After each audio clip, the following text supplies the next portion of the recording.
Assalamualaikum warahmatullahi wabarakatuh. Salam sejahtera bagi kita semua. Perkenalkan, saya Rizgula dari Universitas Bhayangkara Jakarta Raya.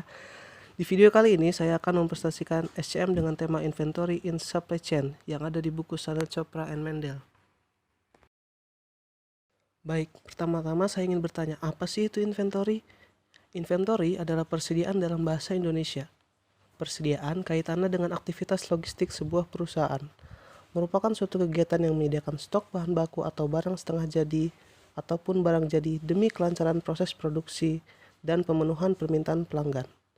Inventory juga berarti stok yang disimpan untuk memenuhi kebutuhan suatu tujuan. Dalam kalimat yang sederhana, persediaan ini hampir menyerupai sistem persediaan yang dilakukan di suatu rumah tangga. Contohnya, kita beli sering sabun mandi, sikat gigi, tidak hanya satu buah, tapi beberapa buah, agar jika kita membutuhkannya tidak repot lagi pergi membeli di supermarket. Di dalam gambar ini menggambarkan pemain-pemain utama yang punya kepentingan di dalam arus barang. Yang pertama, supplier. Jaringan bermula dari supplier yang menyediakan bahan pertama, bisa dalam bentuk bahan baku, bahan mentah, bahan penolong, dan sebagainya. Jumlah supplier bisa banyak dan sedikit. Selanjutnya barang akan ke manufaktur yang merupakan rantai pertama yang berhubungan dengan supplier. Di sini punya potensi penghematan yang terjadi 40-60% dengan menggunakan konsep supplier partnership. Yang ketiga, rantai kedua. Saat barang sudah jadi dan disalurkan kepada pelanggan, disinilah peran distributor yang akan menyalurkan selanjutnya ke pedagang besar atau retailer. Yang keempat, di rantai ketiga pedagang besar akan berhubungan dengan distributor. Biasanya barang akan disimpan di gudang. Dan yang terakhir adalah customer mengambil dari rak-rak retailer. Secara fisik ini merupakan rantai terakhir, tapi sebenarnya masih ada lagi, yaitu dari pembeli di retailer ke real user. Selanjutnya saya akan membahas hubungan inventory dengan SCM. Supply chain juga merupakan logistik network yang menghubungkan suatu mata rantai antara lain supplier, manufaktur, distribution, retail outlet, dan customer. Adapun manfaatnya jika mengoptimalkan supply chain manajemennya itu mengurangi inventory barang. Inventory merupakan bagian paling besar dari aset perusahaan yang berkisar antara 30-40%. Oleh karena itu, usaha dan cara harus dikembangkan untuk menekan penimbunan barang di gudang agar biaya dapat diminimalkan. Fungsi-fungsi inventory. Pertama, menghilangkan atau mengurangi risiko keterlambatan pengiriman bahan. Kedua, menyesuaikan dengan jadwal produksi. Ketiga, menghilangkan atau mengurangi risiko kenaikan harga.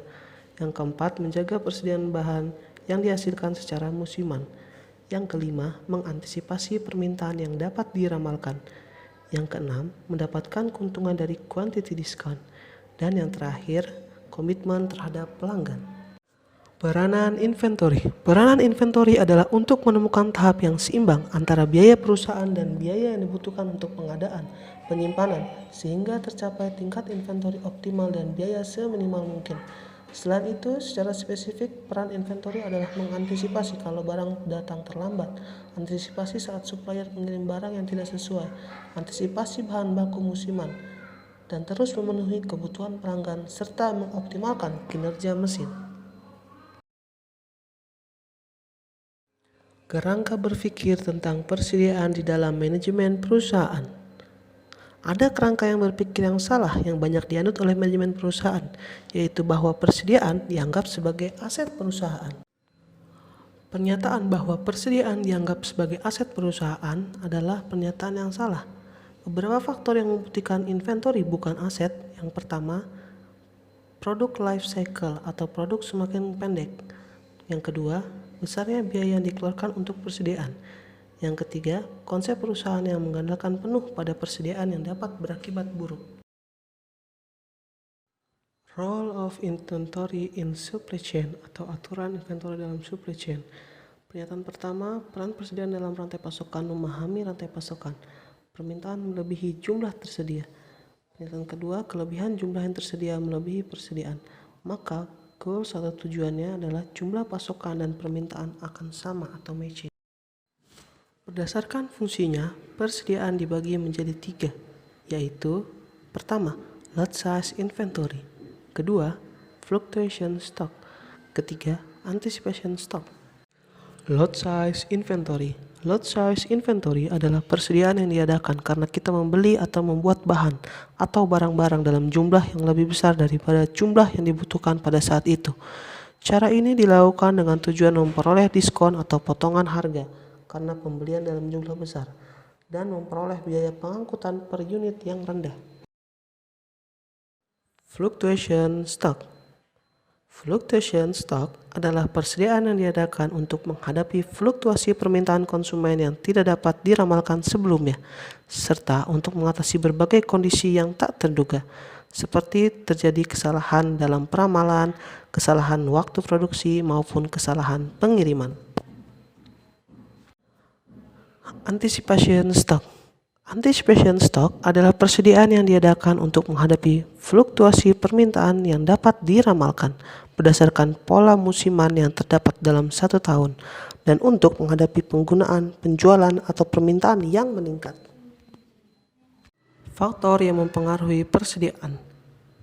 Faktor yang mempengaruhi persediaan ada 4, yaitu pertama, lead time yang merupakan periode waktu antara pemesanan pelanggan dan waktu pesanan dikerjakan. Lead time yang pendek akan menjadi sebuah keunggulan yang kompetitif. Yang kedua, frekuensi penggunaan bahan baku produksi. Yang ketiga, jumlah dana yang tersedia. Dan yang terakhir adalah daya tahan material bahan baku. Biaya inventory. Biaya inventory terdiri dari 3. Yang pertama, biaya pesan dan pemasaran. Adalah semua biaya yang meliputi biaya administrasi untuk pembelian atau pemesanan kepada pemasok dari luar atau penggantian stok material yang dipakai untuk kegiatan produksi. Yang kedua adalah biaya penyimpanan. Adalah biaya yang dikeluarkan berkenaan dengan diadakannya persediaan barang seperti biaya sewa gudang, biaya administrasi, gaji pelaksana, biaya listrik, biaya modal yang tertanam dalam persediaan, biaya asuransi, biaya kerusakan, kehilangan atau penyusutan barang selama dalam persediaan. Yang ketiga adalah biaya persediaan pengamanan. Adalah persediaan tambahan yang diadakan untuk melindungi dan menjaga kemungkinan terjadinya kekurangan persediaan atau stock out. Sistem pengendalian persediaan. Yang pertama adalah sistem ABC. Sistem ABC adalah sistem untuk pengendalian persediaan, digunakan di seluruh material dan manajemen distribusi. Hal ini juga kadang-kadang disebut sebagai Selective Inventory Control. Analisis ABC dapat dimanfaatkan untuk berbagai macam persediaan, seperti produk yang diproduksi, komponen, suku cadang, barang jadi, barang yang belum selesai atau subrakitan. Sistem pengendalian yang mengklasifikasikan jenis-jenis barang sesuai dengan nilai investasi barang tersebut. Yang kedua adalah sistem komputerisasi. Sistem komputerisasi yaitu sistem yang penggunaan komputer sebagai alat bantu dalam kegiatan pengolahan data yang dilakukan secara manual. Data diolah dengan menggunakan komputer yang sudah diprogram sebelumnya. Pengolahan data ini dimulai dengan perekaman data hingga sampai pada pencetakan laporan, sehingga pengendalian persediaan oleh komputer yang mencatat dan mendata serta memesan barang jika barang tersebut sudah habis. Yang terakhir adalah sistem Just in Time atau JIT. Just in Time adalah suatu sistem produksi yang digunakan untuk memenuhi kebutuhan pelanggan tepat pada waktunya sesuai dengan jumlah yang dikehendakinya. Tujuan sistem produk just in time adalah untuk menghindari terjadinya kelebihan kuantitas atau jumlah dalam produksi atau overproduction, persediaan yang berlebihan atau excess inventory, dan juga pemborosan dalam waktu penungguan atau waiting. Sekian presentasi saya kali ini, kurang lebihnya mohon maaf, semoga bermanfaat bagi teman-teman semua. Wassalamualaikum warahmatullahi wabarakatuh.